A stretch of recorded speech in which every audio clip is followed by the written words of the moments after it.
ایک آدمی تھا تو اس کی بیوی انتقال کر گئی اور اس نے طلاق دے دی.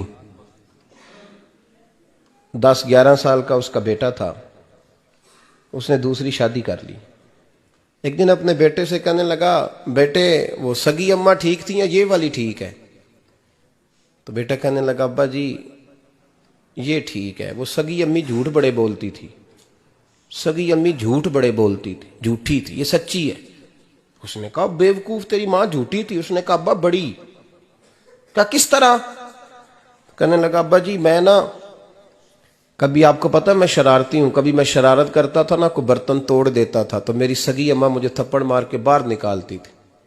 کہتی تھی میں تالا لگاؤں گی باورچی خانے کو, تجھے ساری رات روٹی نہیں دینی, تو آج بھوکا ہی رہے گا, بالکل نہیں دینا, ساری رات نہیں دینا. بڑے دعوے کرتی تھی, قسمیں اٹھاتی تھی, پر بڑی جھوٹی تھی. آدھا گھنٹہ بھی نہیں گزرتا تھا تو گلیوں میں مجھے ڈھونڈنے لگ جاتی تھی, ڈھونڈ کے لاتی تھی, ڈھونڈ کے, اور لا کے نا تو غلطی میری ہوتی تھی, رونا میری اماں شروع کر دیتی تھی, وے اوے مینو نہ ستایا کر وے پترا. پھر میری مرضی کا کھانا مجھے پکا کے دیتی تھی, میری مرضی کا. اور پھر میری اماں مجھے تحفہ بھی دیتی تھی. ابا جی وہ جھوٹی تھی, پہلے کہہ رہی تھی ساری رات نہیں دینا, اب آدھا گھنٹہ. یہ بڑی سچی ہے, جواب بھائی ہے. میں شرارت کرتا ہوں تو تھپڑ مار کے نکال دیتی ہے, کہتی ہے روٹی نہیں دینی.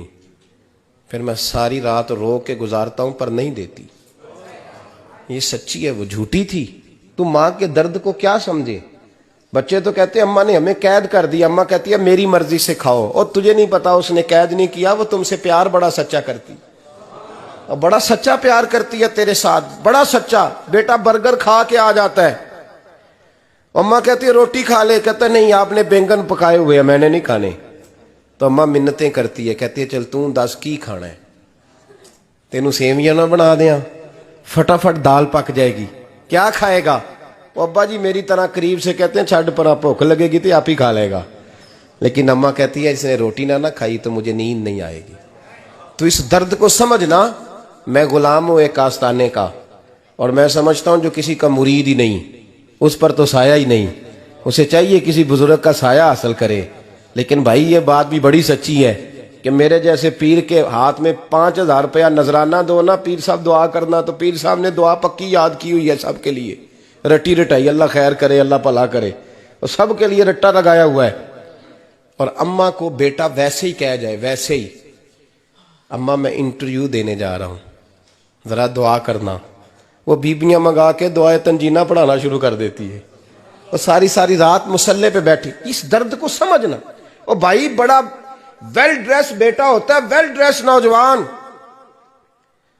وہ 18,000 کا جوڑا پہنتا ہے, 7,000 کا جوتا خریدتا ہے, وہ قیمتی قسم کی گھڑی استعمال کرتا ہے.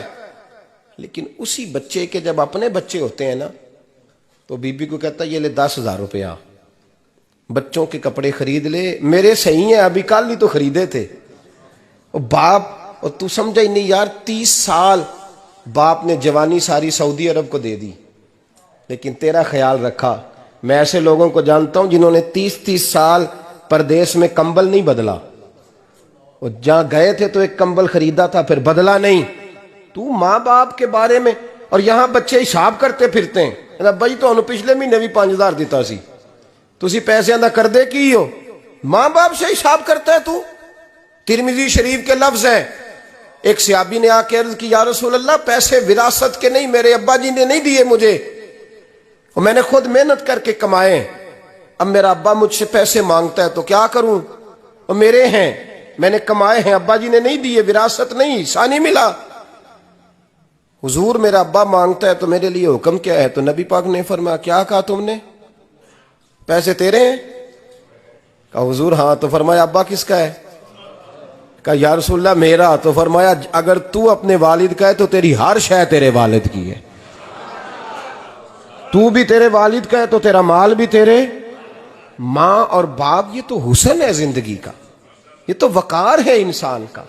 جب تک ماں باپ کا ہاتھ پکڑ کے چلو گے نا رستے سیدھے رہیں گے, اور جس دن انگلی چھوڑ کے سڑک پہ نکلنا پڑا نا سر چکرانے لگے گا, یاد رکھنا.